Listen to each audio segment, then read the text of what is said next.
Welcome, ladies and gentlemen, boys and girls, to Hollywood Backlot with Lou and you. My name is VashSky, your host for today, and we have the one, the amazing, the one and only Lou Wasserman's Ghost to join us for what is going to be an amazing show. Lou, God, I hope I'm the only one. Although IMDb thinks there's two of me, but that's another story. Well, that's an interesting thing. But you're not the only one here joining us today. No, that's true. This is a very special show because right now we have somebody who, I mean, we'd be remiss if we didn't actually incorporate him on this specific show, going over the cinematic influences on Disneyland itself.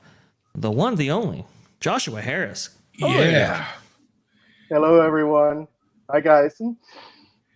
And anybody out there who has not been to Josh's website and who loves what was original EPCOT, shame on you. Give them the address right up front, Josh. Apps. Yeah, it's EPCOTlegacy.com, and it's not just EPCOT. After I also annexed the Disney MGM Studios, which I always refer to as the far-flung Future World Pavilion.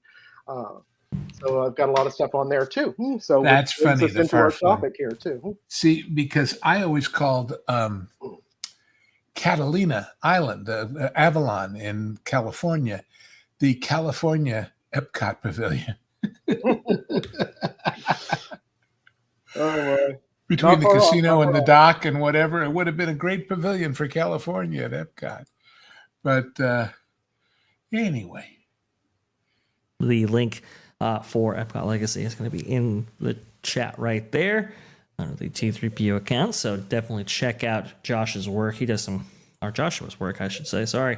He does some amazing stuff on there. Just absolutely breathtaking, photos you can find on there. Also, too, the music is just delightful. Really, really great stuff. So please check out Joshua's work. He really does put. It's a labor of love, guys, to restore all this stuff and to make it accessible to everybody and to really preserve this history. This is why having a legit historian on here is very, very cool to talk about the Disney. Although an illegit historian can sometimes be more amusing, but that's another story. There are people who will definitely say that I'm illegitimate for that, but I don't care about that, so it's fine. Actually, what they're saying is, you bastard, you're doing it better than any of us could. I've actually had some people say that from archival sources before. So. I believe it. But folks, when it comes to EPCOT Legacy, if you can type it, you can do it. So yes, you can. I love that. That's some great stuff. And we have a super chat coming in here way early with the mom with the $4.99. Thank you so much. You may cover it later, and sorry for spoiling this. The Ruby Slippers estimated $3.7 million. That we sold at auction for $28 million plus $4 million in taxes. Have a great day. So, whoa, they sold for a bunch there. Whew. And that was the actual set that was on display at the Great Movie Ride when it first opened in '89. Really? Mm-hmm. Yeah. Wow, that's fantastic. I did not know that. Man, I knew Debbie Reynolds had one pair, but she also has that amazing curtain, or her heirs do.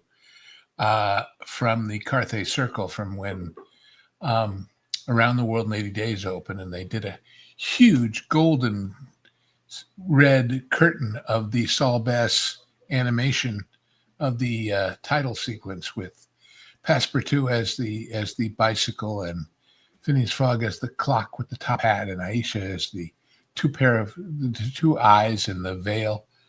And that's a pretty special thing, too, for me, because as a kid, I actually attended it at the Carthay Circle.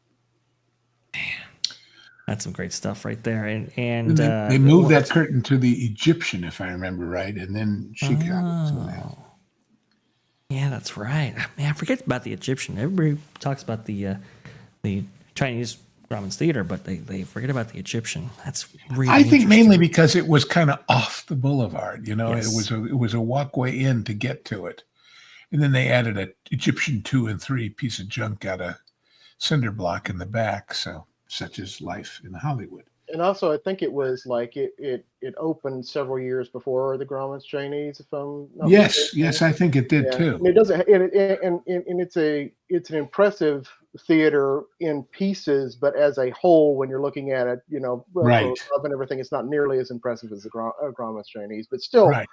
great on the details, which is what you're there for, not necessarily looking at it from a God's eye point of view.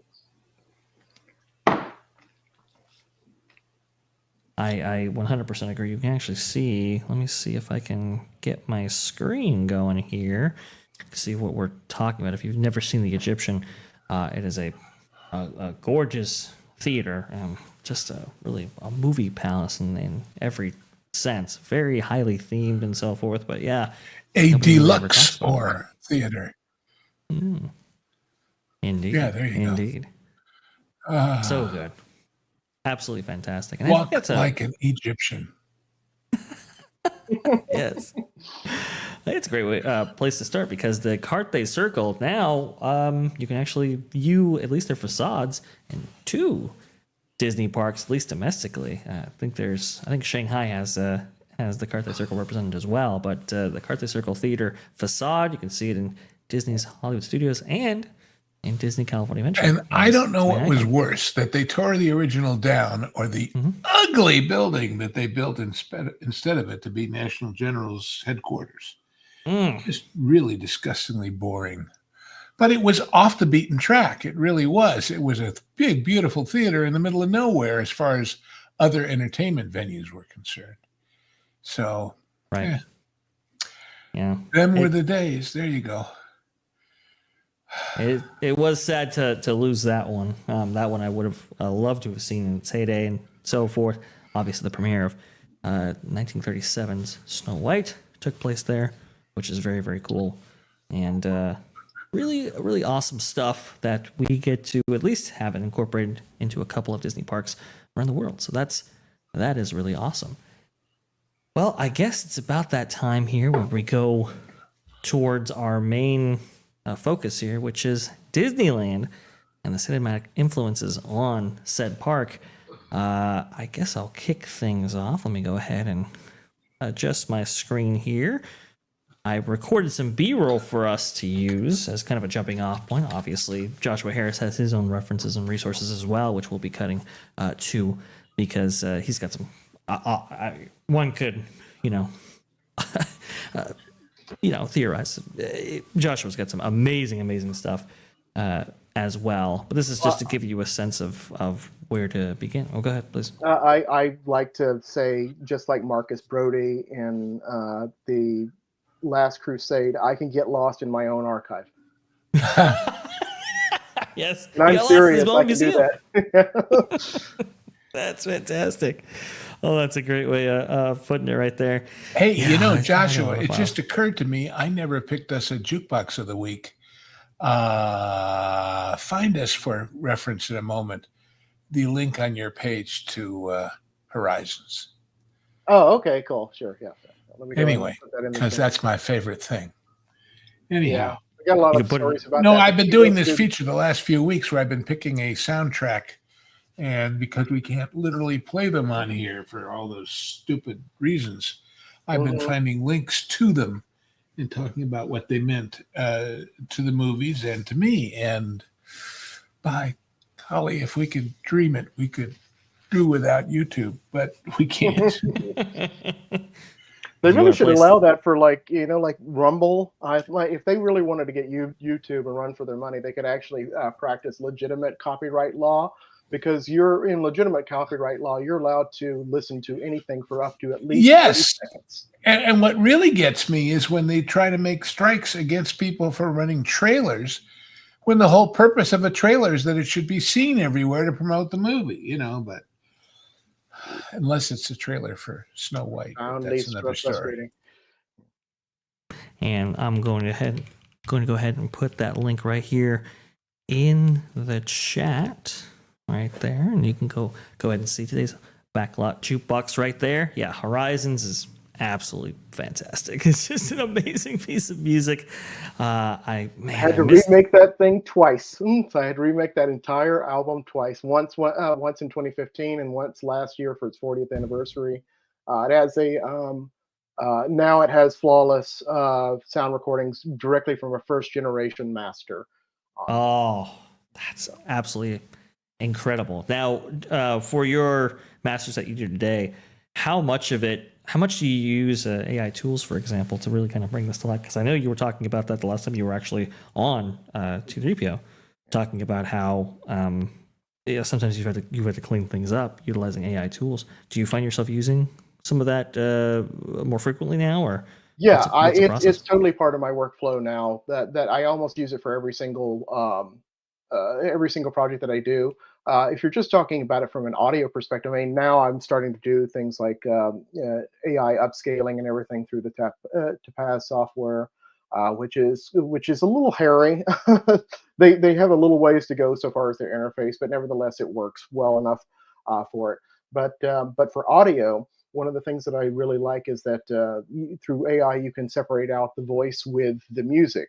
And when I do the voice and the music for that, they don't actually. In some cases, it works perfectly. In most cases, it does not. But what you can do is that you can go ahead and you can separate out both the dialogue and the music, and then you can treat both of those separately with separate effects, separate things, and then recombine them together to make something that is much, much, much more superior for that. So you can really clean this up. So I think that I used it for Horizons to clean up the dialogue just by itself and give it a little bit more of a crispness, because everything else tends to sound like it was sort of a drama right there, and they're just trying to open it up and get it a little bit more brighter. I did the same exact thing with Gary Owens, which has a very deep voice for World of Motion. I also brightened his up as well for that. But yeah, I'm really enjoying using those tools for that. Yeah, because I would imagine if you're looking at, let's say, the source audio files that are available on YouTube or other distinct places, they're mixed down for stereo mix, whereas those all those effects and so forth and the dialogue would all be separated out in a attraction setting. So I'm guessing that's a lot to parse out there and to make it sound closer to what you would have experienced on the attraction itself. One of them that's really challenging for it is that what I try to do with most of the soundtracks now is like for example Horizons uses the same It's a Small World technique, which is you have the same exact theme, and then it's done in multiple variations. The same thing with something like World of Motion as well does that. Although Horizons has like several different segments where it actually splits off and it does a completely new one, but nevertheless, with things that I've done, like I've done basically the only 1971 mix of the Haunted Mansion, which I did for my 50th anniversary set. With each one of these, most people tend to just butt the tracks up to each other and then crossfade. So you'll hear the entire minute, and then you'll see it cycle over, and then it will crossfade into the next one, and that gets very formulaic and extremely boring for the ear, and that's also not the way that you're supposed to hear it. So what I'll do is that if it's a minute long, sometimes they go to like a minute 20. It just depends on whatever it is, but it's a standard set for whatever the attraction is. I will go ahead and I will put in like 30 seconds, maybe 40 seconds of it, and then crossfade to the next one. It does make it enormously more difficult to create. But as Peter Jackson said, and I repeat this to myself constantly when I'm in pain on these projects, I'm just like, remember, pain is temporary, fail is forever. So once it's done, it's perfect, and then you don't have to worry about it ever again. And I do these albums, and I enjoy them for myself too. So I don't want to cringe at anything that I want to have to hear later. I'm like, oh God, I wish I could have done that differently. Nope. It's either perfect or it's not done at all. That's so true. It's so true, especially with the line of work that you're in, looking to basically be a historical reference to be used from then on. I'm guessing there's a lot of pressure to get that right and to represent works that you're dealing with appropriately, but also to have it be almost a museum-like reference point for historians in the future. Oh boy. Tough stuff. And right most here. importantly, showcase, because everything that I'm doing right now, they all have in the archives, and now I'm dealing with very high quality masters on things. which is what I had beforehand, which is the reason why I'm revisiting a lot of my soundtracks. It's not just the fact that I have what's known as Lucasitis, so as I do have like higher quality stuff that I really want to bring out to people. And it's also the reputation that I've developed over the years for doing these things. It's just like, why can't you just throw an MP3 up there? I'm like, no, it doesn't really work like that. That's not what I'm about. It's all about the presentation. So it's all about the presentation and the quality and everything else. Of course, I totally get it, and I've been a fan of your work for years and years and years. Based on those foundational principles. So awesome stuff. Definitely check out today's Backlot JUKEBOX, which is a link directly to EPCOT Legacy. And if you've never seen it before, make sure you check out the site because it is awesome. Lou might be having some technical issues in the back. We'll go ahead and get started with the conversation. So I'm going to view this through my editor right here. I think everything's going to work out properly. So this is some of the B-roll that I was able to capture yesterday. Unfortunately, they were having a candlelight processional at this time, so you can see some ropes and so forth in places where they normally wouldn't be. But the thing I want to highlight here is kind of people call it the opening act of Disneyland, right? The curtain call and everything like that. Have you heard the kind of allegories? I'm sure you have, Joshua, the connection to maybe stepping into a theater where, you know, you have like the red carpet down below with the red brickwork right there. You have kind of the opening trailers where of your coming attractions right here, and you have your curtain call via the tunnel there before you get to your wide shot. Have you heard about any of these things, Joshua? Oh yeah, there's a wonderful wonderful piece of history that you could view. I think that there are several of these online where there was a program in the very, very early days of the Disney Channel called the Disney Family Album. And on one such episode, you get to see the late, great Randy Bright, and he goes through the entire park and he explains how the train station is used as kind of a proscenium arch. It's looked at as a hallway as you're going down and going into the theater. And then you have the attraction posters there, which everyone really, really loves and really focuses on today, as they should. But they also were outside of the not just the archway there, but they were also lined up all the way around the planter. Yep. And then they had them outside in the parking lot. Then they had them in all the places that they couldn't fit anything else in Tomorrowland. They were all over the place, and most of them were silkscreen printed because they wanted to do it with like limited color. So if you ever see the ones from like the 1950s, like 60s, which is things like the Alice in Wonderland one, that's the reason why it has limited color on there, because they're doing a silk screening process on there. And then everything else it goes a little bit more refined as you go through the time period there. I know that the one that they used for Autopia there, that one I believe was created for Hong Kong, and they have a long tradition of doing that as well with all these attraction posters, right? Where they will do a new one for the new area that's coming out, and then they'll go ahead and they'll retrofit the logo of the actual park, and then they'll just replace that with the other one on there. They did a similar thing with Pirates of the Caribbean for the Magic Kingdom when it debuted in 1973. They replaced the New Orleans Square one, which is very understated and rather subtle. It just has a buccaneer there, and you have some of a beach scene. When they replaced it with an extraordinarily elaborate one that was done by Jim Michelson. He did several updates of attraction posters, which there's so much detail work on there that you would think that he got paid per line. It's really, but they're amazing works there. But anyway, yeah. So you would actually see that as the things that you're actually going to be experiencing on your day. And then you go inside the park, and you're completely transported to another place and time entirely. Yes. So that happens with that as well. The interesting thing that about this particular setting is that, yes, it is related to Walt Disney's childhood, and now people like Eddie Sato, which designed the greatest main street of all in Paris. Yep. He has noted that most people assume that this is not a Victorian turn of century main street. This is quintessentially a Disney environment now. That it's in the public consciousness, they just look at it as, okay, Main Street is basically the generic form of Disney. So that and the thing that I love to think about as well with this is just like, okay, well, what if we were doing Disneyland today?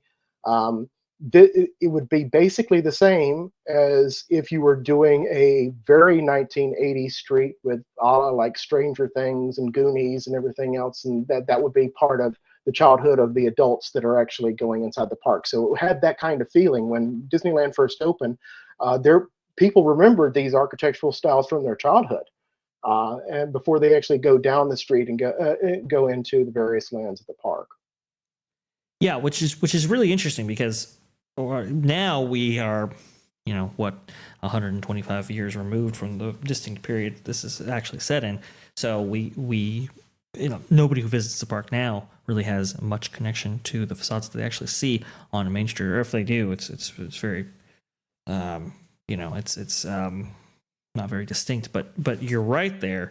When people originally visited Main Street, back in the 1950s, you had people who lived during this time period and saw many similar sites that we're seeing right here. Also, too, I think Harper Goff did a lot of the work on Main Street, if I recall correctly, and he really kind of based it on his hometown, and not necessarily, just limiting it to maybe Walt's hometown. Do you have any commentary on that? Yeah, so he was one of the first people that was brought onto the project, being the Disneyland or Disneylandia, depending on how you want to look at the timeline.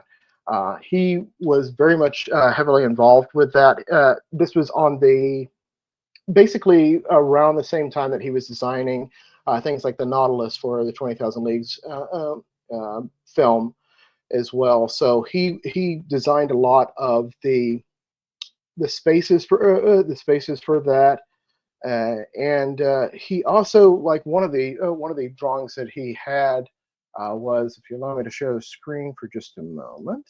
Let me see here now. Please. Okay. Screen.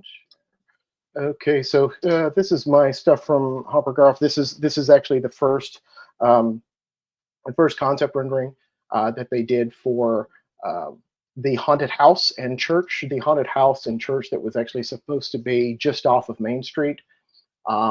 And this was done in 1952. So this was done 3 years before the park opened, about 16 years before the Haunted Mansion opened entirely. Wow. And there's also a reference of this as well. So if you looked at, for example, okay, let me see here if I can find that. Sorry, people, I'm doing this on the fly. Let me see. Oh no, that's Herb Ryman. Sorry. Okay.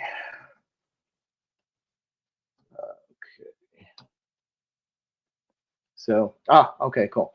So let me look at the presentation board here. You can actually see the church that's right there at wow. I believe it's the East Street, Main Street there. You can see that in the blue, right behind the flagpole. Yep. So that was one of the potential locations that was going to be there for it. So he did a lot of that too, but there's also a gentleman that really did a lot, and he is very underrepresented in theme park history. That will change. Is Bruce Bushman, which was one of the production designers in Hollywood for a long while, and he did some of the foundational things for the park. This is a slightly different version of the castle. I believe at the same time it was still known as the Snow White Castle at that time, because they were actually going to do it that way as well. And this is the only one where you can see that the very distinctive flying buttress on the right-hand side that they never built, but it actually does appear on the Disneyland logo. So I think that they designed the logo basically about at the same time as this. That's funny. I don't have a date on that, but also you can see some of his work on the first Disneyland TV show. So you can see things like this, which is the concept on for Adventureland as a whole.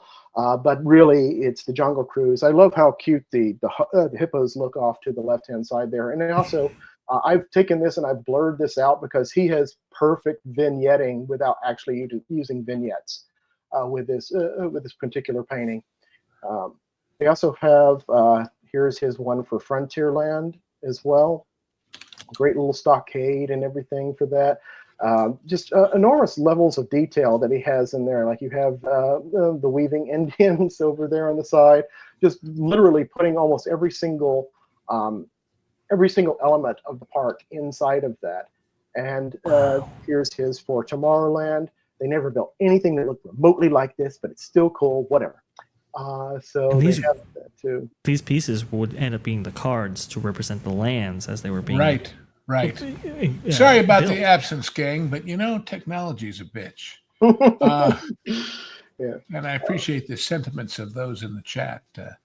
But my ticker's fine. It's my computer that was having an attack. This one's interesting. So they originally, it was not going to be the Dumbo ride. It was going to be the Pink Elephants ride. Huh. So you can actually see too, because they're all pink. Because actually, this makes more story sense anyway. I mean, why would you have 8 Dumbos out there? That doesn't make any sense. Somebody probably figured out that pink elephants meant drunk. Oh. I remember a friend of mine from Florida coming to California to see Fantasmic for the first time before it ever got to Florida. And that moment where they say, pachyderms. My friend said it was a great show, but why do they yell bag of dirt? So let's hear, Gosh, geez, that's funny. The sorry, let me see here now. There's another pretty early on this. I remember his first name is Harry. Let me see. No, I guess it's not. Let me just go ahead. The overarching theme with everything that Joshua is showing and everything that he's relaying is that the designers on Disneyland and a lot of the people who contributed, a lot of the art that would eventually become built designs within the park originally stemmed from people who worked either at the animation studio within Disney or had done movie sets and so forth, worked in Hollywood for many years and applied that thinking and rationality to theme park design for the original Disneyland in 55. So that's kind of the theme here, is that a lot of these guys, they didn't come from the theme park space or what was the amusement park space. They really did come from the cinematic and film landscape. So yeah, I knew his name was Harry, but for some reason it wasn't showing up. So another great pivotal designer that they used for Main Street specifically was Harry Johnson. There's not that much that's known about him. No smart comments, people. So he has several things that he did about 2 or 3 years before Disneyland opened. And he also did a lot of the shop interiors as well. Wow. So you have things like the confectionery and bakery here too. A lot of this stuff has never been seen before, by the way. So you're making me crave a big pickle. Yeah. 20th Century Music Store there, so it has all the albums and everything. In the real one, it's in full color, but it actually kind of looks like that now. Yeah. Or at least it did at the time. Mm-hmm. So it actually, and then I have my versions of this too, because I've actually done this for my archives. You can see that I've repaired some of his artwork and everything, some of which will be premiering in an upcoming book by the Imagineer Tom K. Morris. So which I've worked with a lot on there. I'll go ahead and I'll stop sharing for now, and then you're fine. We'll go ahead and I mean, if you want me to keep going, or if Lou has anything that he wants. No, I'm enjoying it. This is great stuff. All I would say is that in the movies, these kinds of preliminary art sketches were done knowing that it may not literally look like that in the film, but to give everybody a feel for the thing. Yeah. For the atmosphere, for the period, for the hoped for result. And I would say that as amazing as the interiors of Disneyland did look on opening day, and obviously were refined later on, I would say that. Oh wow! I would say that the one that really got it right from jump and were closest to the artwork that you just showed were, like you said, the best version of By the Main way, Street being wait, go Paris. back one. Go back one. Sure, I'll go back in. So let me see here. Just one before where you were when you had that full screen. Okay, this one, or It was an interior of a shop. oh, okay, yeah. So yeah, the Disneyland record store. Yeah, that's the one. Now, Yeah. you see all those red and white things on the wall? You know what those are? Those are piano rolls. Oh, That was the design of the QRS piano roll box. I know because I have a player piano from that period, and I've got a bunch of those boxes. And among them, which was great, I've got one of the Maple Leaf Rag, which was quote unquote cut, as in his actual fingers made the holes that wound up in the roll, by Scott Joplin. Wow. And I used to have that album of the Grand Canyon with Freddie Grove, and God, memories, I tell you. But yeah, that's what those were. And people had, player pianos in those days in their homes, not just in pizza parlors. absolutely fantastic. This is the full mural from the Grand Canyon thing, because he said The diorama, as they say. That was a word probably the average citizen had never heard, but that they learned thanks to Disneyland, the word diorama. That's true. Diorama. Yeah. Sometimes people confuse it for dinorama, but I'm like, no, that's just no, it's diorama. Well, it was known to museum That's the curators. pun. And by the way, the LA Museum of Natural History had some pretty great ones showing scenes from the African veldt and various other places. Mm-hmm.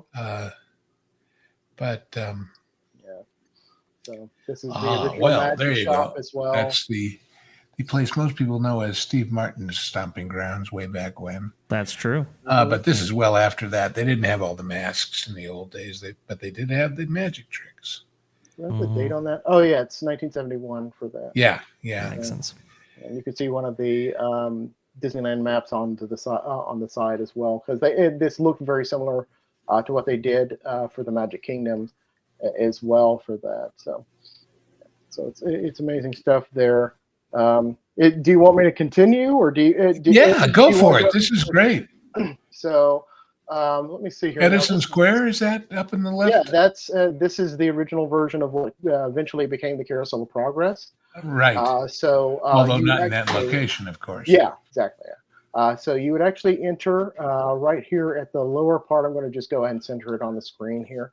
Right. You would go inside of a rotunda. Then it would tell you about Edison. You could see Edison's huge painting there with his light.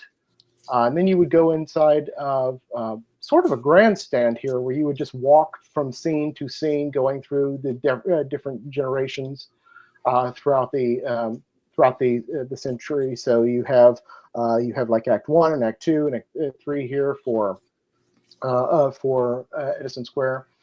And the interesting thing about it is that once you get to Act 4, which is circa 1978, I made an interesting discovery about that a couple of years ago. So most people tend to think that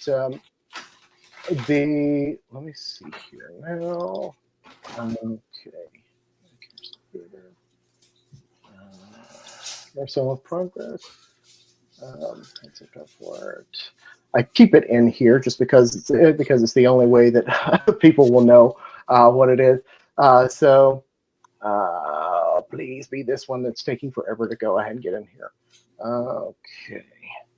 There we go. Yeah. So this one, I keep it there just because everyone thinks about it, and so do I. But this one was created for the Edison Square project. And you can see, so this is not, even though everyone thinks of it as, this is not a Carousel of Progress concept painting. This is an Edison Square painting, and which means that this was actually done well before the style Googie was invented. This is before the atomic age design work. So when you see a lot of the elements in here, for example, like bar stools onto the side over here, those are all that's all very much a these are done basically in the early 50s, which very much look at the mid to late 60s as well for it. Some of these things are really far-fetched. Like, for example, over here, sorry, my thing zooms quickly. So you have like a huge flat screen curved television there. Yep. So many different But elements. I'll tell you what's ironic about all of this fixation on Edison is that without Edison, there would have been no Hollywood. Right. True. You have to remember that Edison invented, quote unquote, motion pictures. Other people did it simultaneously, but he decided to get the patent on it. And originally, movies were shot in the East Coast. The Great Train Robbery, the first big Western, was done in the wilds of the Wild West of New Jersey. But what happened was it was easy to build a camera, relatively speaking. All you needed were some minimal machinist tools. And if you did that and you shot movies, Edison's goons would show up on your set and bust up the camera and you. It's because he wanted his license fee. So the reason they came to California was to avoid him. And yet here he is being made the demigod of California's attempt at a movie industry. So, yeah. The thing that I just pulled up there, that is actually Eddie Martinez, Edison's Electric Light, huge canvas painting. This thing is like, seriously, it's like, I think it's like 6 or 7 feet long. Wow. This was done for the Hall of Presidents, because the Hall of Presidents, the original version, has a 5-screen presentation. So this is one of those concepts. It's unfortunately the only actual painting that I have for it. I have some photographs of the others, but that's about it. But that's getting far. But as Walt said, that's getting far ahead of our story. So well, sticking with Disneyland is probably a little bit more of a closer thing. Sure. Let me see here now. So one of the things that I brought up during the pre-show and everything was one of my favorite designers, which is Dorothea Redmond. Absolutely. Right. So Dorothea Redmond worked with Alfred Hitchcock. She also did a little bit of work on Gone with the Wind for David O. Selznick. Many times when you look at designers that they're lucky to be at Disney. Well, in Dorothea Redmond's case, Disney was lucky to have her. Right. So she was slumming when she worked for Disney, in a way, after having worked with Hitch in the major studios. So. Yeah. And so you can see some of her artwork here. Actually, gorgeous stuff like this one. I think this is for the sub one. I think. I don't think this is the Court of Angels. Oh yeah, it is the Court of Angels. And then they have the other one, which is the Royal Court, which is the only one that's still accessible to guests today. Yes. Yeah, there's her version of the Blue Bayou as well, so you can see the entire restaurant and everything there. She has. This is a restoration showcase here. This is how this one originally arrived to me, and then I was able to restore it to its original color. Beautiful. Yeah. So that one's there. That's the perfume shop, right? Where they could you could blend your own scent. Yeah. And you can see those glass, those mirror pieces of artwork, which are exquisite to see in person and have been lovingly maintained all these years later. Which is very much so. It was, I think her name was Glenna von Kessel, which did all of those mirrored surfaces. I'll jump back just for a second so that I can show people how it eventually turned out for that. Right here. So you can see some of her mirrored artwork right there. This absolutely gorgeous stuff. This is from the original opening of New Orleans Square. So New Orleans Square, long before people were buying wands at Ollivanders, they were buying custom-built perfume at. That's a good comparison. That's a good comparison. New Orleans Square was the Galaxy's Edge and the Wizarding World of Harry Potter for real, long before anybody else. Oh, I would say so. You can see some of her drawings here, like this one. This one's the patio for the the apartment. Yeah, and you look at that and just like it looks like a 1960s, very very sophisticated movie set. I'm like, I look at this and I see the people that are dining there, and normally when you're looking at concept art for the various parks. They have guests inside of it, and you're just like, okay, that's fine. You're giving me a sense of scale and what people do. But when you look at these, I'm just like, I want to know what they're talking about. This looks like a very intriguing movie here, especially. It reminds me of Hitchcock's Rope in style, and yet, of course, this was the private apartment, which then became the art gallery, and et cetera, et cetera, et cetera. But I spent a lot of time up there, and people would walk through staring at it like a museum and keep going. I used to sit down and enjoy the ambiance for an hour or so. When it was a Disney gallery back in the day, and publicly accessible, you could spend hours up there, just marveling. And then, as I've mentioned, the balcony that looked out at the river, they started doing dessert evenings with Fantasmic, and my wife said yes when I popped the question up there once upon a time. Fantastic. I mean, she knew it was coming. And that's the way to do it right there, definitely, if you're going to do it. Right. That makes sense. Right. And then there's also an intersection with that, which you talk about, the legendary Herb Ryman. Most people should know about him. So this is one of his most famous paintings, and this one actually went up as a full gallery art piece. And it's also one of the more tight constructions that he did for any of the parks. Most of the time, his concept drawings are very, very loose. So this one's one of the ones that is much more tight than the others that he has there. You can see that the Pirates of the Caribbean, where he envisions a pirate Barker on top of that as well. A la the Barker bird at Tiki Room just down the way. But of course, that's before the stairways were added, which is before the passage under the street. I think I've told the story, but when they decided, because the lines for Pirates of the Caribbean were so constricting foot traffic going by there, to do that, where they put a big hole in the street and ran those stairways up, and you went down and under to get into the ride, and then back up in the back left corner where the overflow was. The PR people at Disney, being Disney in the day, they put out a press release and they said, well, those rambunctious pirates, you know what they did? One of their cannonballs came out the front of the building and blew a big hole in the street. And rather than just fill it in, we thought, well, and that's how the origin of that underpass situation was described to the public. That was the day. Yeah, I do know that they press release somewhere. Yeah, maybe I think that they have the. So one of the things that they did at that time, I believe it was around the 30th anniversary of it. Yes. I have right here. Let me see here now. And the original incarnation of the entrance of Pirates of the Caribbean still present over there at Tokyo Disneyland. Here we go. Yeah, so this one's the thing. It's for the 30th anniversary. This is the original concept art for that plaque there.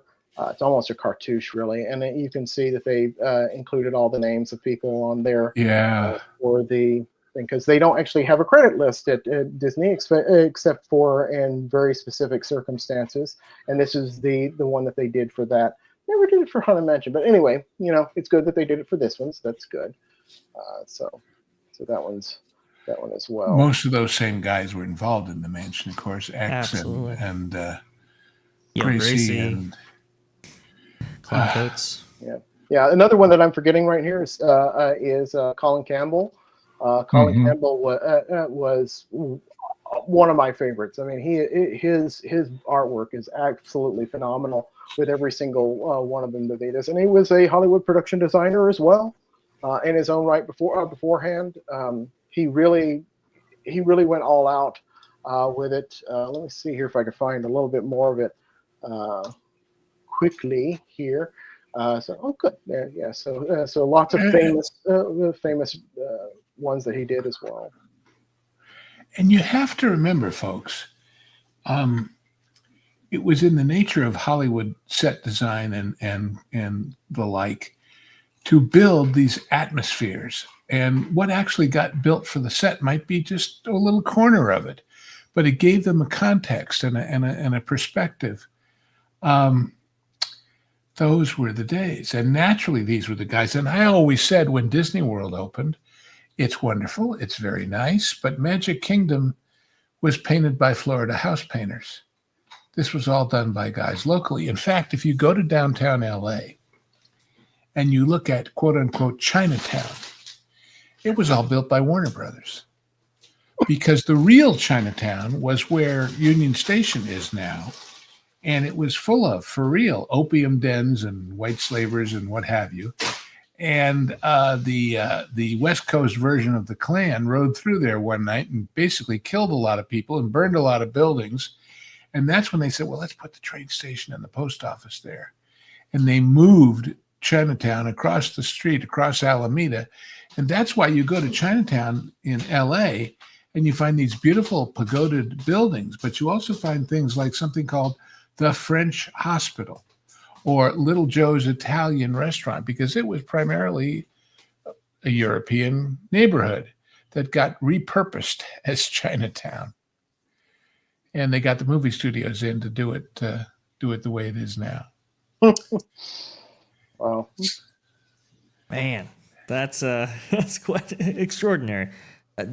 Definitely people within the industry working on this, not just from a conceptual or a design phase of the project, but also during construction, which is well, you can see it represented in Disneyland of today for sure.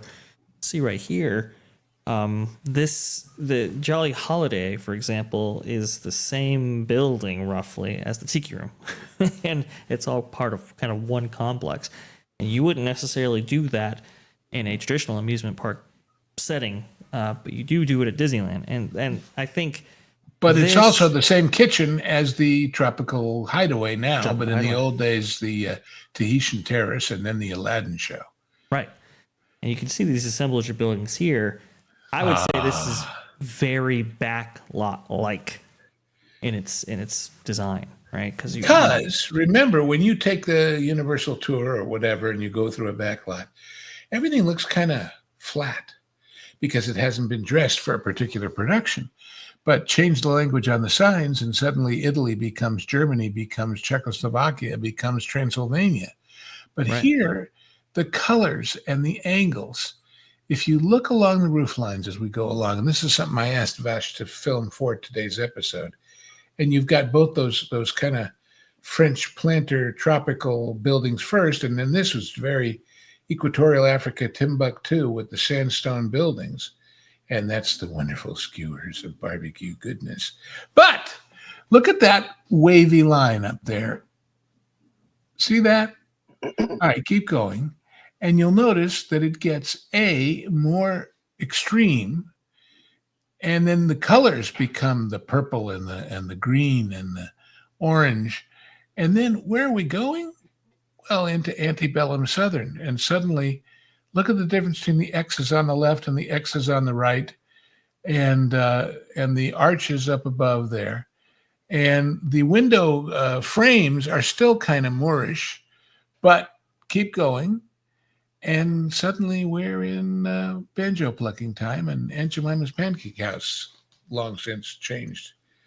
Yeah, that's really, like, and that's a lost art now, unfortunately, with an Imagineering. Oh man, Because that section of the roof lines is always one of my favorite places where you can kind of watch the Imagineers playing if you're paying attention. Yeah, and that's actually their form of the crossfade. That's what they look at. That's the crossfade. There is no crossfade anymore with anything that they're doing now. You notice things like, we say it a million times, like things like Galaxy's Edge, Toy Story Land, all of these other ones and everything. You can see that there's a greenery space that goes between it. It's almost like now it's just like a fade out, fade in to an area rather than a crossfade. And the right, crossfade you are is such a sophisticated thing. It really kind of boggles the mind how they're able to go ahead and do this, and it also does it in an ecological, an economic way, because then you don't have to have these huge expanses of space that goes Correct. between. No, you can get these things done really, really quickly. Well, think about Six Points, Texas at Universal, where you had all these streets, each with its own livery stable and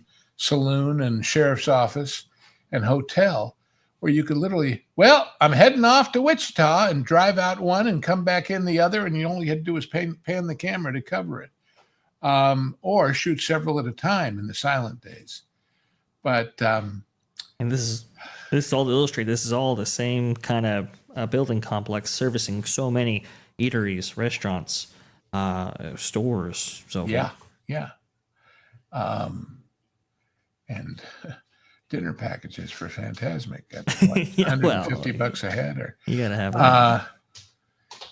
Anyway, and of course, part of the continuity is that the awnings are the same, even if the buildings change behind them.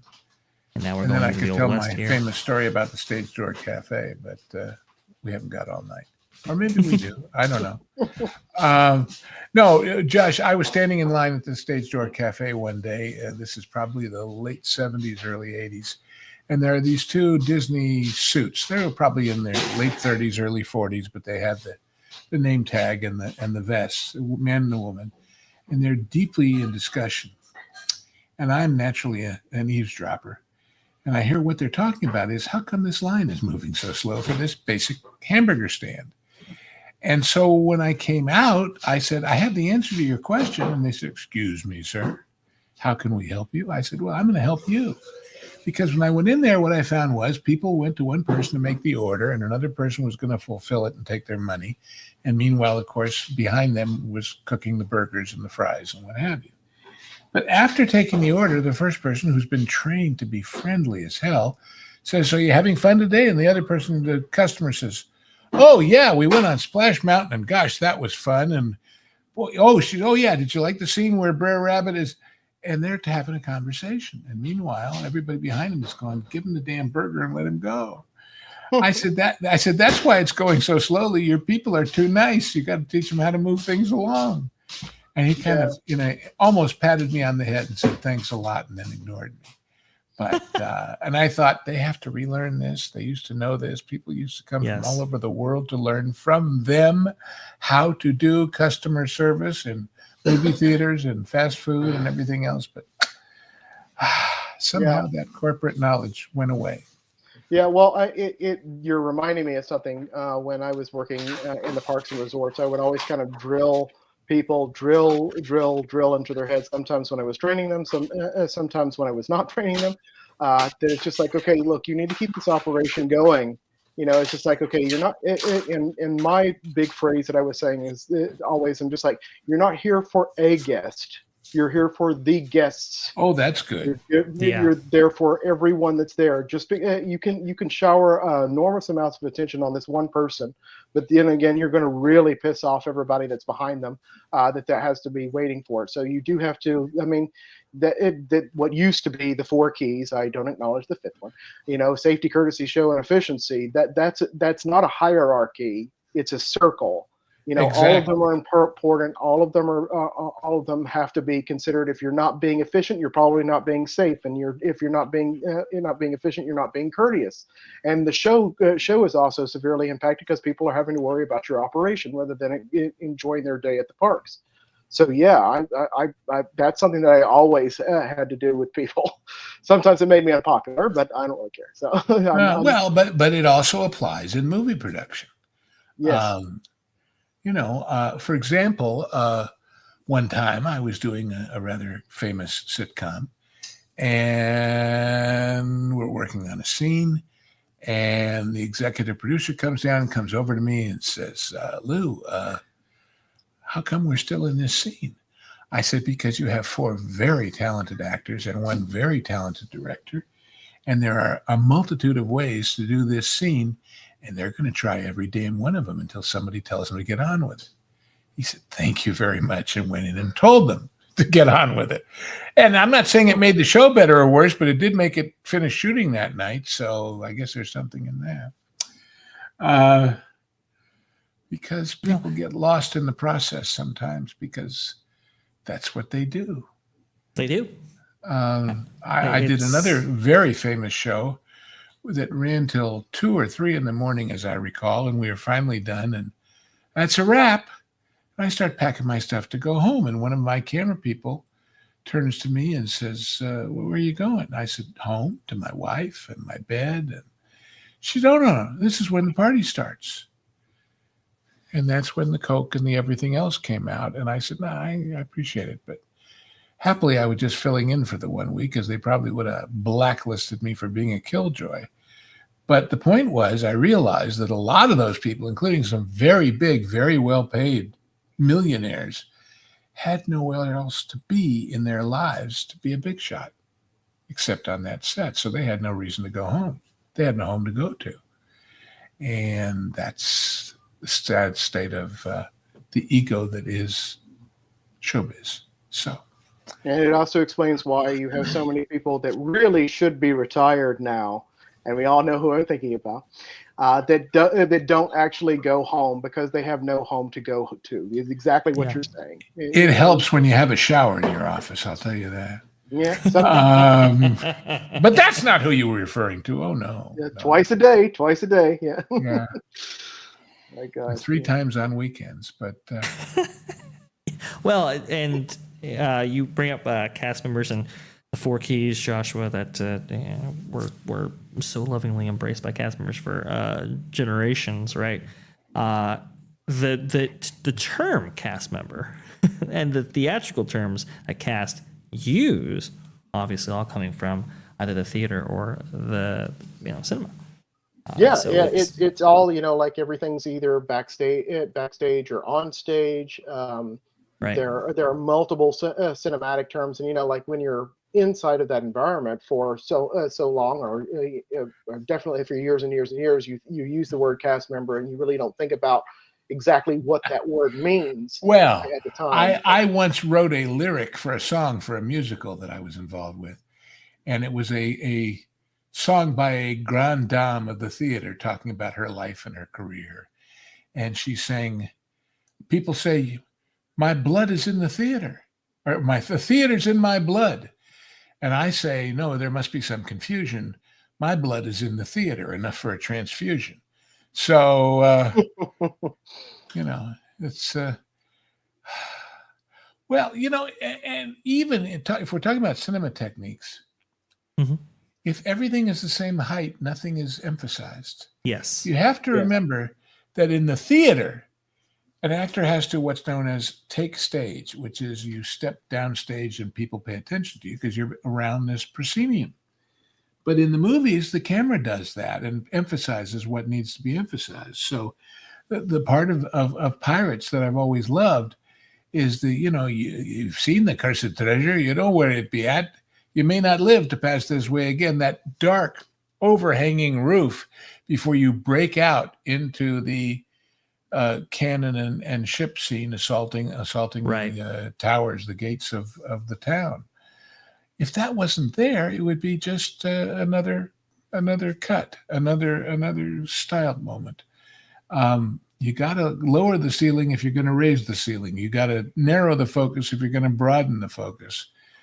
And then all the little things. I mean, my father, who was totally not in the biz, who was totally not theatrical, although he did marry my mother, who was a radio actress. When I took him on Pirates for the very first time, I will never forget, after you come back up and out, and you're in that circular transition past the queue coming in the front door of the ride, and he looks down at the waterline and he sees these little splatters of brown against that brick. And he's just blown away. He says, because there can't be any mud in that water. It would foul the works. But they put concrete mud there just to give it that little verisimilitude. And most people wouldn't even notice it, but he did. And all that stuff matters. All of that stuff matters a lot. Yeah. Absolutely. It's the people in the background in a movie. If you watch the classic Fellini film 8½, there is this one long dolly shot where our hero, Marcello Mastroianni, is walking through this movie set. And in the background, there's 2 guys pushing this kind of pylon. but they've got it down to exactly the same speed as that dolly, and they're stabilizing that move by being there. They're not important to the story. They're not part of anybody. You never get a credit for that. But that's Fellini because he understands how images work. So, yeah, Joshua? one of the things that I always have a problem with is the concept that I see, especially online with online commentators, where people use the term normie in a very derogatory way, where they're just like, okay, well, the normies don't care about the details that we're talking about. The normies don't care about the horrible shed that's in front of the Haunted Mansion. The normies don't care about X, Y, Z. I'm like, yes, they do. They just don't articulate it. Everyone cares about this. There's a certain disgusting egotism that is associated with that, which is people just like, well, I know about it because I'm intelligent and I care, but you're dumb and stupid, so you don't care about that, so it really doesn't matter. Like, no, everyone has the same exact 3 pounds of gray matter as everyone else, to lesser, to greater or lesser degrees, but everyone feels these things subconsciously. If you saw like one of the Titanic dining room scenes, and you had somebody that came in way in the background, you were completely fuzzed out, but you saw them in normal attire, you would be able to pick it out in less than a millisecond. And it happens all the time. Yeah. The famous story I always tell is about Spartacus. They're shooting Spartacus, and they need all these guys to be gladiators. So they call up the UCLA football team and get all these big muscular guys to come out, and they spray their skin color dark, and they put the armor on them and the helmets, and they're coming down the hillside there on the backlot at Universal. But if you watch the movie, you will see a problem. They didn't have them take off their Spidell Twistaflex wristbands, their watches. And there they are, Roman gladiators with Casios. And think about how small that detail is, how small that is on the screen. But yet that's the thing that you're going to notice, because that's part of our survivalist instinct as a species, is that you point out indiscrepancies with everything. That's a part of our DNA, is to be able to do that. So, and when you do it right, it doesn't matter. When you do it right, the opposite occurs. Heston told a story about after his first big film, which was The Greatest Show on Earth, the circus movie with Cecil B. DeMille. DeMille called him into his office and said, I'm about to show you the best fan letter you'll ever get in your whole career, no matter where you go from here, Chuck. And it was a letter from some guy in the Midwest saying how much he loved the movie, and he loved Betty Hutton, and he loved Jimmy Durante and the spectacle. And then he said, and that real circus manager sure fit in well with all those movie stars. Because Heston was enough of an unknown that people didn't recognize him the way they would ever since. That reminds me of a story that somebody said to you. Probably already know this, Lou, but the story about what happened early on in Harrison Ford's career, where his first movie role was him to walk past the screen, and he was delivering a message. He was essentially like a bellhop inside of a hotel or something. And then he got called into an executive's office after that movie had been released and everything's done. He's just like, you know what, Mr. Ford, you're never going to be an actor. When I see, and I can't remember the person's name, so I'm just going to go ahead and insert it right now. When you see Gary Cooper that walked across the screen, that's a movie star. That's somebody who's going to be famous. When I saw you, I didn't get that feeling. And then Harrison Ford says in the most incredible way, it's just like, I was playing a delivery boy. You were supposed to see a delivery boy. Right. Absolutely. And then he didn't work for several years, and then he had to become a carpenter until somebody actually discovered him, named George Lucas. The end. There you go. But John Hench used to talk about this contradictions, right? Yes. And not having those contradictions take you out of the story.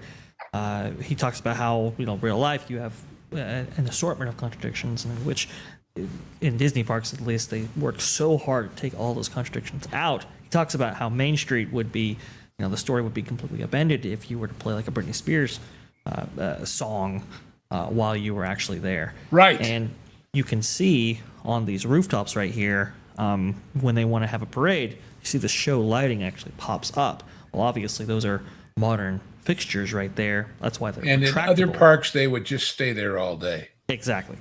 Yes. While you're talking And- about John, I'm going to share some of his work. Oh, good. Oh, please, good. please, please.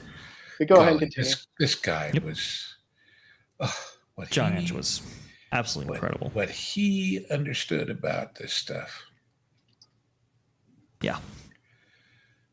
This is he for understood it Progress so- Land. So, yeah, there's his initial concept for the Sky Dome for Progress Land. It's absolutely amazing. I didn't think that there was any way for him to actually fit this inside the building. I discovered that he had done a cross-sectional version of it. Yeah. And there it is, just like, oh wow, you could actually fit the whole entire thing inside of Progress Land for the World's Oh, Fair. So goodness. that one was interesting with him. If you look at that domed sky, it's every hotel in Vegas now. It's all that Caesar's Mall stuff. Yes. But not Yes, then. yeah, and that all comes from Disney. You know, there are so many things that we experience just in our everyday lives. It doesn't even have to be an entertainment facility. I mean, have you noticed that, like in the '80s, when you went to a Walmart, there was a huge parking lot that was in front of it, and then you just went straight inside. Well, now they put little bitty shops in front of the Walmart, and every single Walmart isn't just a huge big box anymore. Now they look like 5 or 6 different buildings put together. Sure. That's all because of Main Street. You know, that filtered down that far. It took like 30 years, but it filtered down to that far with it. This is another one. This is one they were going to do for the 1967 version of Carousel of Progress, where they were going to have these little Wedway cars that were going to take you from the theater at the top, and they were going to spiral all the way down to the base of the building, where they were going to have a Progress City model that was going to be much larger than the one that they actually settled down with. Yeah, because people forget in the original show, you got out at the end and there was an escalator that took you up to the next level where you saw the Progress City model. Yep. Yeah, I have a whole presentation on that prepared that I was supposed to do with Jonas J. Campbell. It hasn't happened yet. Hopefully he will revisit that at some point. We'll get you on to do that, because I know he was excited to do that. Yeah, so it would be kind of similar to this, although I think it made it a little bit more polished. You can see his grotto there. And of course, that's the famous story about the Italian art students and scale and all the rest of it. And how if you want to tell that, that's fine. You can go ahead. So, well, people don't know that the models of the figures of the dwarves and Snow White came from an Italian art school that wanted to send Walt a present, a tribute. The problem is, if you stood them side by side, the dwarves are about 90% as tall as Snow. That's an unfortunate pose with Dopey peeing in the pond. I'm moving, yeah. But no, that's okay. Yeah. And then the Imagineers built this entire grotto to force the perspective, and then added the fish and like that. Well, when the Japanese were coming to Disneyland to decide what they wanted and what they didn't, they told them the story, and they said, you know, with using bonsai and everything else to change that scale. And they said, of course, when we build it for you, we'll build the models right the first time. And they absolutely insisted, no. We want them exactly like this. And so they had to intentionally copy the wrong scaled statues in order to make the Japanese happy. So go figure. And John was great at establishing that scale properly with those figures, because when you look at it, you really can't tell that they are out of scale, because he was so good about Marty Sklar, John Hench, and who's the guy in the middle? That one just reminded me of who else that I wanted to definitely bring up and acknowledge in this, which is John DeCure Sr. Oh yeah, of course. So the man who, as a lot of people famously say, nearly bankrupted 20th Century Fox not once but twice in his career. Well, did it for Hello Dolly as well as for Cleopatra, not necessarily in that order. But it wasn't him that made the decisions. It was the famous Zanuck versus versus Merrick War of 20th Century Fox that really was at the core of that. But anyway. Yep. Yeah, so he did. This is his for the Polynesian resort. This is for one of the VIP suites. Same thing for this one as well. I love just like everything looks like it's both like wooden and made of glass at the same time. Yes. His use of reflections just really floor me. I love his use of reflections in this. And this is one that he did for Communicore, which no one really fully understands, even me. But this is one where he was going to have like a city model and everything. So that's one of his larger pieces. And he also did the Hall of Presidents poster art for it, which is actually it doesn't look that complicated, but when you actually really start to go up, there's full blown paintings. In every single frame of this that is just underneath the figures. And this is also weird too, because this is being done in 69, 70. So this is roughly about like 25, 30 years before like something like Photoshop. Because in Photoshop, you would do that. Yeah. You would do it as an overlay today. Yep. But they didn't even have that technique then. So it's just like for him to be able to come up with this creatively on his own, because we do that today because you're just like, okay, you put it in overlay mode and look, that looks cool. But that's you Just using the opacity, technology. And what's really fascinating to me is the prominence of Wilson and the absence of FDR. Yeah. That's a little weird. That's a little weird, especially since we know about Wilson's history now. Boy. Yeah. So, but we'll forgive them a little bit of the historical knowledge for that because they probably were still in the cloud of history. I'm just saying that the audiences that were going to see the show were all people who grew up where who's the president? FDR. That's all they knew, because of 3-4 terms and the war. Mm-hmm. Yeah. But maybe that's why too.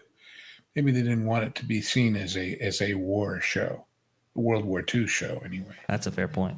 Yeah. Man, just some absolutely incredible stuff. You talk about, Lou, the kind of opening shot of Pirates of the Caribbean and how it kind of opens up, which is funny because I don't even know if that's by accident or not. You had the railroad that goes overhead at that one spot, which is why it doesn't open up probably sooner than that. But it creates a stunning effect where you're hit by this huge battleship. Initially when you actually see the living pirates themselves, and you see that technique used over and over again with the bridges, that kind of separates scenes out. It gets small, then it gets big, gets small, gets big, and it really compounds that effect. And you can see that throughout the various lands and so forth when you're going through Disneyland. Like, for example, if you're going to Fantasyland, that's why I showed that clip of walking to the castle, because it has that effect. And of course, on opening day, they literally lowered the drawbridge for the one and only time, as far as I know. One of two. They did it again, 1983 when they. That's right. Mm-hmm. But when you watch that kinescope and it's open the Fantasyland castle for the children of the world. Oh yeah, well, okay, well, do it once, but that's it. And then, of course, all of it got changed when they expanded the fronts and moved the carousel back to accommodate that. So yeah. Yep. I'm showing some of the Claude Coates designs that you were talking about with Pirates of the Caribbean. Absolutely. These are all of his overall set dressing concepts. Now, do these date only from when they knew it was a boat ride, or do they go back to the walkthrough plans originally? I have a lot of Pirates of the Caribbean artwork that was just recently given to me a couple months ago, but I haven't cataloged them yet. Yeah. So they're in a separate file right now. It's actually like almost every single asset that they used for the original Jason Sorrell book.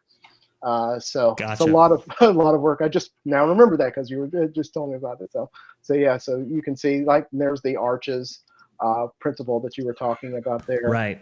This is the opposite side of the scene. Claude Coates is really one of my heroes as well, because I love the settings I'm much more of an atmospheric person than a character driven one, Yes. and his work was just absolutely phenomenal with that. And you can see too, because this was this attraction, just as well as like the Haunted Mansion, were split, where they had all the character designs and the poses and everything done by Mark Davis.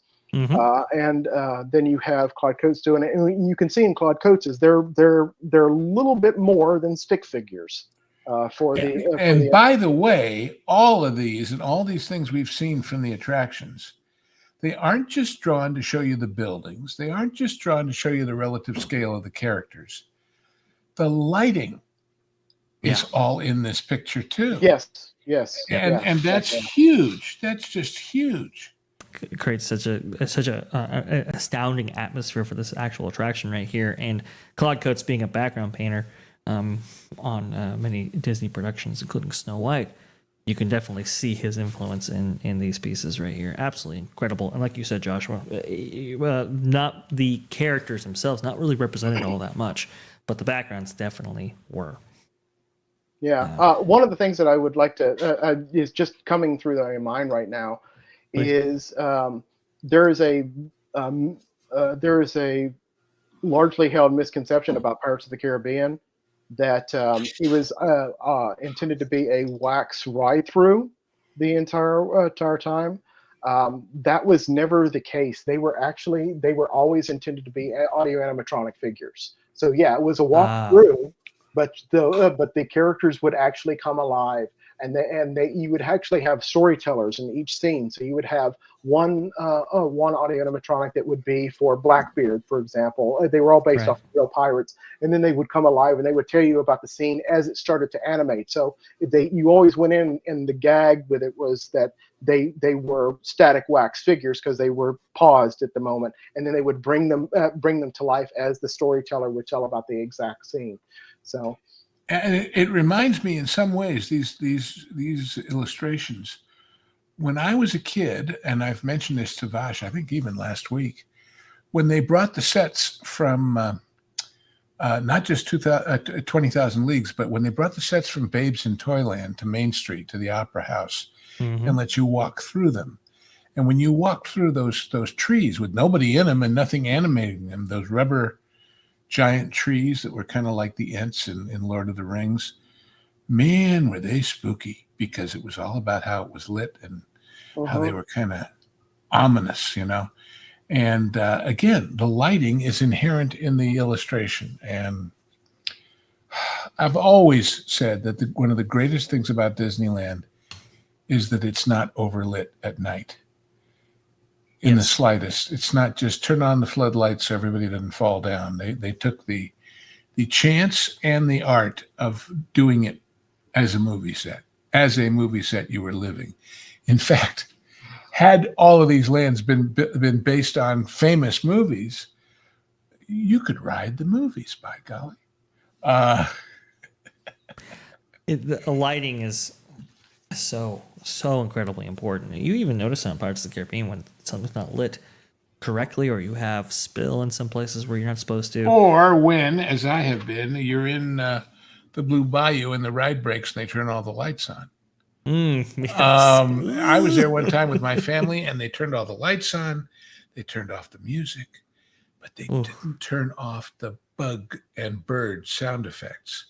And that got positively itchy by the time you finished your dinner and walked out the door. Yeah.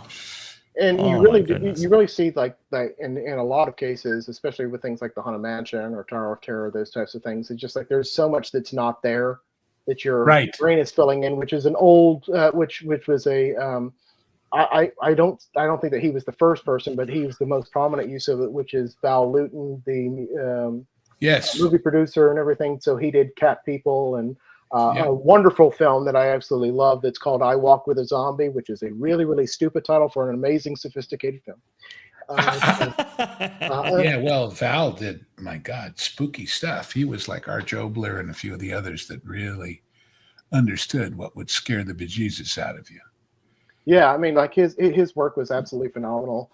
And really, he's playing a lot with light and shadow and really dealing with atmospherics. And he developed a whole entire thing that they use on almost every single horror film now that's called The Bus. And it's based off of a scene in Catwoman, Cat People, where you see this like hissing sound, and you think that it's the actual panther that's coming in to get this woman, and it's actually the hissing sound of a brake on a bus, and it's a jump scare. Essentially, that's what they call it, a jump scare now. But the other term for it is, okay, we're going to just give them a bus, and they would say that as a Hollywood shorthand. You probably used stuff, Lou, when you were doing this. So.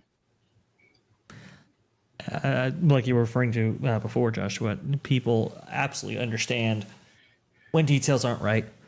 They subconsciously definitely feel it. This being probably the most prominent example of this carriage house right here. God, it's boring. Isn't it astoundingly boring? It's astoundingly boring. It's out of scale with not only Tiana's By Adventure, but the Haunted Mansion that it's supposed to be connected to. And also, too, it breaks your other rule, Lou. It's way too bright. Far too bright for the space. It sure right here. is.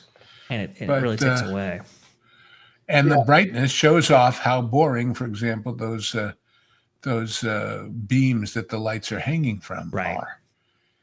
They didn't do any character finishes on this too, because it looks like I'm pretty sure that it's done on the outside. They're not going to go in. They're going to go in with aging techniques and doing things where they're going to have it where it's going to be looking like it's actually supposed to be from the time period. And you can do that without making it look grotesque, by the way. I mean, you can do certain staining, you can do certain effects with painting schemes that make it look old, but nevertheless kept up. And they're not even going to do that with this. And by the way, how much do you suppose the average person, first-time visitor, second-time visitor, whatever, walking by sees that sign and says, "Who the hell's Leota?" Or even cares? That intercontextuality problem too. That the intercontextuality just grades on me with everything. It's just like, okay, not everything else has to relate to every single thing else that you're doing all the time. I mean, one of the things that they said that they're going to be doing inside of there is they're going to be referencing a lot of Museum of the Weird. I like the concept. I'm like, but if you're going to do that, then just do the Museum of the Weird, because you're just going to be putting in these little member berries for people who don't even remember it. It's going to be like all they're really saying is we're going to put some of his art up on the walls in front of a shelf full of crap we're selling. So yes, absolutely. And Joshua, they don't even say Madame Leota's name anymore in the Ride Audio, which is really stunning. I don't even know how many people actually know who the head in the crystal ball actually is anymore. And if you can put the evil queen in the window above Snow White, you leave that window empty, even unlit from inside. It's not even a ghoulish green glow. Nothing. It really is disappointing. And if you're building a shop, do you put two little doors and no windows? And this room has no windows and hardly any doors. Yes. Of course, there's always my way. Walk right past and don't bother to go in. I bet you the sales are lousy. And really, if you look at the online controversy that's surrounding this barn, I know they say it's a carriage house, but whatever. If you look at this barn and all of the enormous amounts of negative press that is going on with it, it's really a testament to how much the details actually do matter. Because there are so many other things to talk about in the world, or even just in the Disney world, that we could be discussing right now. And absolutely. What is the last week and a half? But meanwhile, they put out a series of press releases when they put out a new popcorn bucket. Yes. And by the way, let's take a look at this building. Mm-hmm. Let's assume it cost, I know it didn't, but let's say it cost $100,000. Mm-hmm. What would it cost to give it some character? Another 10, another 5, another 15. It's not an expense. It's not what's the old? It's not a bug. It's a feature and whatever. Well, this has no feature.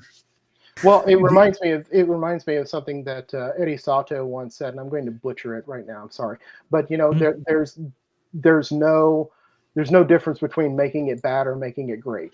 When you're dealing with budgets and everything, you can make an amazing experience for the same exact amount of money as you can a deplorable one. I mean, Yep. it's literally the same exact budget. You're just making the wrong decisions every single step of the way, and it looks like that's what they did with this too. I mean, you could have done tons of other things that would have incorporated a merchandise facility. I do think that too. I mean, like, I look at this in the same way that I look at like Galaxy's Edge or something of that nature, where they have where you can look at them as amazing examples of what not to do. I mean, like, it really throws off the entire scale of the entire area. Before really this does. was actually created, you didn't realize, how small the Haunted Mansion was, or what the scale is for formerly Splash Mountain. You didn't know any of that stuff because there wasn't something that was blatantly obvious with that one. Correct. Meanwhile, it also reminds me of when they had when there was a grease fire or something inside of Cinderella's royal table, and they had fire trucks going down Main Street. Yep. If anybody remembers that, like, you're looking at that and just like, wow, I did not realize that these buildings that are supposed to look like 3 and 4 stories tall are really that small. And you're talking about Yeah. It's not even like Disneyland, because Disneyland is a lot smaller than the Magic Kingdom, but even the Magic Kingdom is dwarfed by modern fire trucks. So, well, I was, as people know, I was there the day that the Skyway had to be shut down because of hail. And they brought an Anaheim hook and ladder right into Tomorrowland Terrace and picked people out of the buckets one at a time. That was interesting to watch. And talk about scale. I mean, what's that? So, well, the bottom line on all this is it doesn't cost that much more to do it right. Right. What it costs is hiring people who know what right is. Absolutely. It's 100%. I mean, when you look at the cinematic techniques utilized in something like Disneyland, these guys were pretty good at stretching out a dollar. Obviously, they work on film budgets and so forth. So it's like, how can we make this economical? How can we make this feasible with the constraints that we actually have? And they really imbued a lot of that talent, a lot of that efficiency mindset into so much of what we see at Disneyland. A lot of it still there, some of it not. But we are grateful that. Well, I'll tell you what I'm thinking trying. right now, looking at all this. I'm thinking people talk about Lasseter and people talk about all the old greats. If you could convince him, which you couldn't, that you really meant it, which you couldn't, you know who I'd hire to run Imagineering and the parks? What director understands about real effects as opposed to CGI? Oh, something like Christopher Nolan? Yeah. that's what I was thinking that you were Yeah. going into. Because he would get this in a New York minute, as they Absolutely. say. just keep him away from the audio and we'll be fine. Because, Yes. yeah. No dialogue scenes for Christopher No, Nolan. none. You don't get any more about that. He needs to have a serious intervention on that. I can't even watch Tenet. I mean, I literally can't watch it. I watched like 10 minutes. I'm like, I'm out. I've never watched it, but I watched Interstellar the other day, and golly. So good. Yeah. What a Well, you brilliant- look at that too. It's just like, like if I was going to do this right now, I would bring on some of the amazing production designers that they've been using in Hollywood for a long while. One film that I think has gone off the radar, but is one of my favorites from the last 10 years, is Passengers, the one with Chris Pratt on it. Yeah. But you look at the production design on that ship, and that is absolutely gorgeous. I'm just like, okay, I would love to hire that person. See, to become the new production designer for Future World. I mean, take that thought, Joshua, and consider this. Putting aside all the other things that were wrong with it, the pricing and the idea and everything else, you know what was wrong with the Galactic Star Cruiser? If it's supposed to be a luxury cruise ship of the future, it wasn't. No. If you were a zillionaire, if you were the kind of person that goes on Viking or Regent Seven Seas, would you go to a room that was 4x6 with 2 little cubby holes in the wall? Hell no. No. Hell no. Would you think blue food was such a big deal? Hell no. I mean, you've got to live up to the standards of the people you theoretically are catering to in the fantasy of the story, or else nothing works. And that was the first thing wrong with it. The minute I saw the drawings, I said, I don't care how much role play LARPing there is going on here. It ain't going to happen. Well, yeah, and you really have to separate off a lot of that stuff too, because you have to look at these. They all have to exist sort of in isolation. Okay, which is, like you're constantly, when you're developing these concepts and these attractions and whatever it is, you have to look at it in the sense that, okay, what about if I removed this element? Does it still work? Okay, right. What if we don't have LARPing? What if you don't participate in this? Could you have an amazing time? What if you never saw Avatar? Could you enjoy Pandora with that? What if you never experienced X, Y, or Z? Could you actually do that? And you're talking about like the cabin space in the Star Cruiser. I mean, like that would have cost probably close to $0. It's a Hampton Inn. It's not it's not Regent Seven Seas. So. Okay, yeah, it would have cost $0. So to give them a little bit more square footage, just a little bit more square footage, that would have cost you nothing. Absolutely. That's exactly. Yeah. The fact that they didn't provide a luxury experience when you actually embarked on something like the Star Cruiser was, I think, the biggest miss, because at them prices, you damn well better at least live up to the idea. 100%. Anyway, that's exactly what it is, and it was so tragic to see something that I think conceptually could have had some really great storytelling capabilities, but just the execution was just so lackluster, so poor. So, and the reason why that is that because their primary goal was to make money. Yep. Their primary goal was not to entertain. If your primary goal is to make money, you will cut corners at every conceivable level of your design and your manufacturing process. No. If your primary goal is to make money, you know that if you don't entertain, there's no money to be made. But this is true too. Yes, you could look at it that way as well. So that's fine. That's the way I look at it. It's got to be so great that it doesn't matter what it costs. People want to do it for the next 10 years. Yes, you can look at it that way too. Yes. Yeah. Anyway, this has been fantastic. This has been wonderful. Joshua, we got to have you back on, talk about more of these cinematic influences, not just on Disneyland, but we definitely got to expand it out to Magic Kingdom, Walt Disney World. I think that would be really, really fun to have an ongoing series in this whole thing. So absolutely fantastic stuff. If you guys haven't seen it already, I believe we put it in the chat here, a link to Joshua's website. Let me go ahead and make sure we have that as well. Again, EPCOT Legacy. I can't tell you, Joshua does some amazing stuff on there. Please go ahead and check him out. He is just a wealth of information on that website. You can access art, you can access audio. And as soon as we're done, I know that you'll revise the description to put the jukebox pick on his side and the rest of it in the absolutely. And if you want to, if you want to contribute to my work, I have a very, very small budget for doing these types of things. I do have a locals, so it's EPCOTlegacy.com. Well worth it. And they have there's wonderful exclusives that go on there all the time. Sometimes you get things that are there for. I literally have a couple posts up there that are there for a full year before they'll actually be released.